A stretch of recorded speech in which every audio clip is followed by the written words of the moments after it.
জান্নাতের সৌন্দর্যটা কোরআনের আলোকে আমরা কিছুটা বোঝানোর চেষ্টা করব, কিন্তু আসলে জান্নাত কত সুন্দর এটা কি না দেখে বোঝা যাবে? কথা বলেন। বুখারী মুসলিমের বর্ণনা মানে মুত্তাফাক আলাইহি।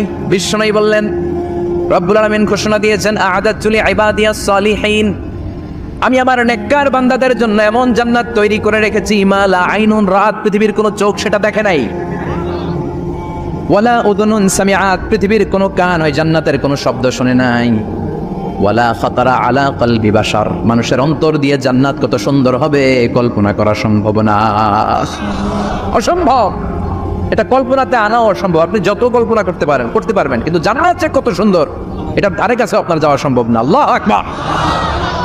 এই পৃথিবীতে যত ডিজাইনার আছে, সফটওয়্যার ডিজাইনার, যত ইঞ্জিনিয়ার আছে, যত আর্কিটেক্ট আছে, গোটা বিশ্ব সেরা 1 লক্ষ আর্কিটেকচার, 1 লক্ষ আর্কিটেক্ট ইঞ্জিনিয়ার কেনে যদি বলা হয় জান্নাতের একটা চেয়ারের ডিজাইন করেন, লক্ষ লক্ষ আর্কিটেক্টরা মিলে কোটি কোটি টাকার প্রজেক্টে টাকা খরচ করে চেয়ারের ডিজাইন করতে পারবে, কিন্তু জান্নাতের চেয়ারের ধারে কাছেও হবে না। কল্পনার বাইরে, এটা অসম্ভব। এত সুন্দর জান্নাত মুমিনদের জন্য তৈরি করে রেখেছে কে? ওই জান্নাতে আমরা যেতে চাই। চাই তো? সবাই চান? ঢুকতে চান? ঢুকবেন?